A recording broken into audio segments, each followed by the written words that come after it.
Fewer, not less, fewer, because it's okay. yards. It's right. Good. Yes, grammatically correct. I appreciate it, Jeezy, but I'm going to go more. 7 of his last 9 games, he's averaged 114 receiving yards in that time, and only Stephon Diggs had more receiving yards than Travis Kelce the entire season in the entire NFL. However, I will say the Bills will have Matt Milano in this game. He did not play Week 6, so he's playing his best football right now, and that could change things a little bit. Just saying. So, working that in. Now you got Milano. Now you got me thinking about cookies. Those are good, too. Sir Stats. Someone's looking good, Yes, Jeezy. Good morning. Same Yeah, haircut. I'm sure we'll hear from him a little bit later. We got Michael Robinson, D'Angelo Hall, Hey, Holly all right. Wolf. There he is. He shed the mittens, and he's looking great. We're all excited about this championship weekend. Welcome in. Make sure you tweet us throughout the show. Our show is brought to you by Allstate, and we have so much to bring to you today. So let's start with the schedule, because we only have 2 games. That's wild. All right, here we go. We're down to the final 4. Both games rematches from Week 6, 3:05 Eastern. Bucs at Packers. Brady v. Rodgers for the NFC title. And then the AFC champ will be crowned in Kansas City. The Bills trying to stop the Chiefs from heading to a second straight Super Bowl. All right, so let's give you a little primer on that game in Kansas City in the walkthrough. Starting with the champs side of things, and, you know, the big news, Patrick Mahomes, he's gonna play. The Chiefs quarterback out of concussion protocol and will start tomorrow against the Bills. He broke the news himself yesterday afternoon. Jeezy, he's symptom-free and took most of the snaps in practice this week, so nothing to worry about with the reigning Super Bowl MVP, right?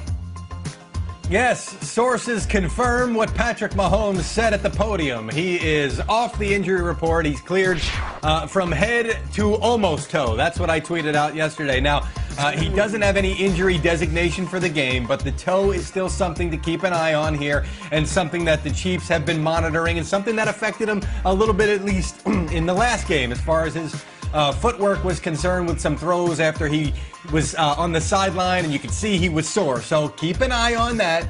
And I get it. He's not on the injury report, so you think, boy, he's completely healthy. Well, go see what Drew Brees' wife just put up about all the things that he played through, and he wasn't on the injury report. So just because you're not on it doesn't mean you're completely healthy. Keep an eye on the toe. But as for the head, he never had a concussion. That is the belief. He's out of the protocol. He's cleared to go. All right, so all eyes on that toe tomorrow. How about this? Let's go to the Bills side. And Buffalo back in the AFC title game for the first time since '93. So the biggest reason for their 8-game winning streak, well, I guess that would be Josh Allen and their second-ranked offense, but their second-ranked scoring offense. But Mike Robb, in the playoffs, it's been a little bit of a different story. Their defense is cleaning up, stealing the show, allowing 13 points a game.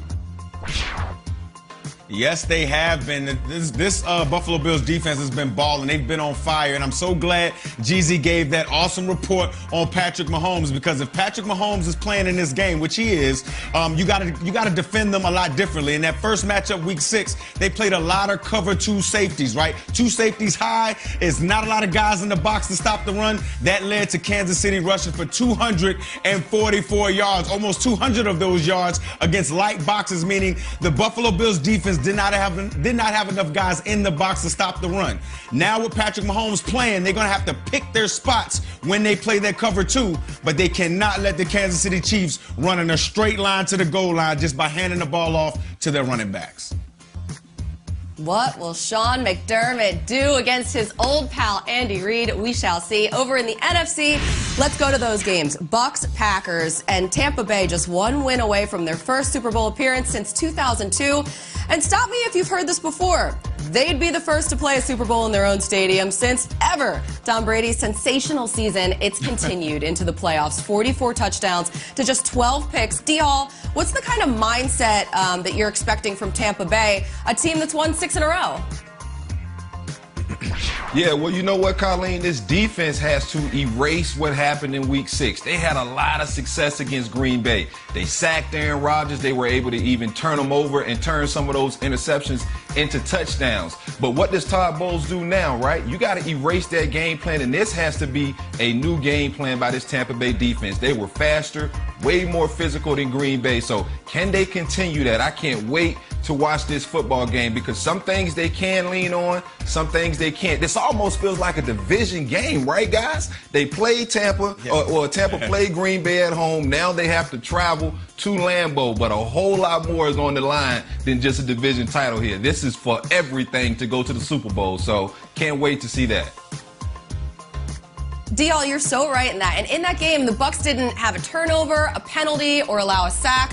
We'll see how things turn around this time now that they're in the playoffs. So let's go to the Packers here. Back in the NFC Championship for the second straight season, Aaron Rodgers and the Packers, the highest scoring team in the league, and that's helped them to 7 straight wins. So Mike Robb, no surprise, but you want to focus on the likely MVP. Yeah, Aaron Rodgers, man. Look, I regard this guy as one of the, tremendous arm talents in the National Football League. He's been that for a while. He was the precursor to Patrick Mahomes and Josh Allen and guys like that.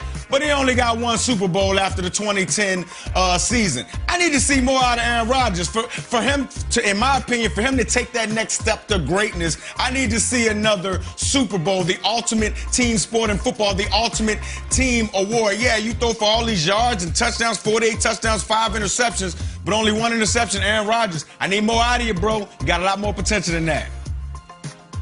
I think we've all been waiting to see that. So hopefully that is what goes down tomorrow. We shall see. All this Packers talk, you know what? I kind of feel like going out to Lambeau Field. So let's do it because we have reporters standing by. Of course we do. A beautiful January morning in Green Bay. The high temperature today, right around 20 degrees. Not bad, says the girl sitting in Los Angeles. James Palmer and Stacey Dales ready to rock the weather. Let's get out to them right now. James, I'm going to start with you. James is with the Bucs. Stace is with the Packers. Good morning, guys. Looking great out there. So, James, why don't you start us off with Tampa Bay's side of things? Yeah, let's start off with it's not 20 degrees, Colleen. Let's start off with it's 6 right now, all right? Let's just throw that out there right off the bat here.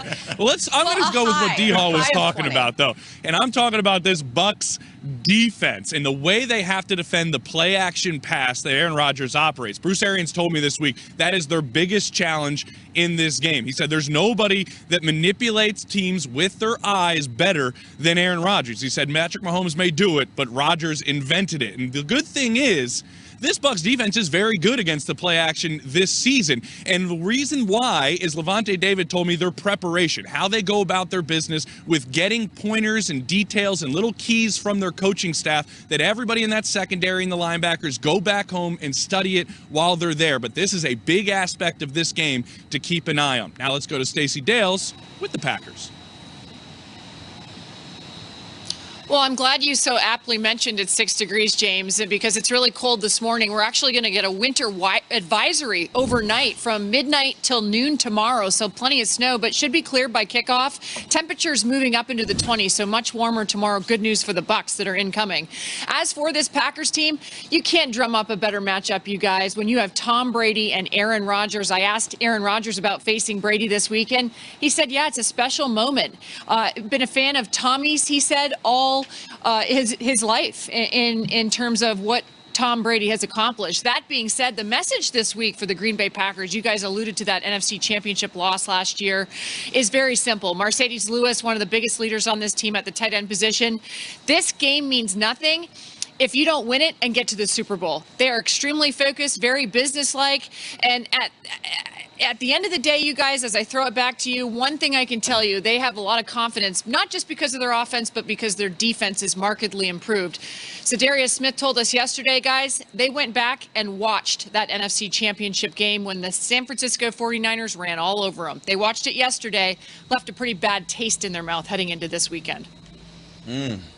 I saw your tweet, Stacey, of Zadarius Smith. That might pop up a little later in the show. Awesome job by you guys both. We're going to come back out there, so go get warm, get comfortable. It's going to be an awesome day down there, and, of course, tomorrow as well. So let's dig into this game a little bit here because D'Angelo Antonio Brown, he is out of this game, obviously, with that knee injury. So how much do you think that will impact the Bucs offense? You know what? Anytime a great player like Antonio Brown isn't on the football field, other teams are going to take notice, right? You're not going to be as good as you normally would be. But just think about this Tampa receiving core, right? You got Scotty Miller, who was making a lot of plays before AB actually came in there. He's probably their speed guy. Cameron Brate has made a lot of plays at the tight end position for this team. And last week we saw Tyler Johnson probably make some of the best catch, I think, in that football game for a guy to come off the bench and have that kind of timing with Tom Brady and throw that football back shoulder. I mean, just a perfect catch. I mean, the kid can play football. We knew that already. And so, with Mike Evans and Chris Godwin, they have enough receivers to still pose a lot of threats to Green Bay's defensive secondary. Yeah, and I want to talk about that secondary because I think it's a matchup of two secondaries not going against each other, but the opposing passing games in this game. And I look at the Packers secondary. Now, Kevin King is questionable after missing practice with a back injury. Matt LaFleur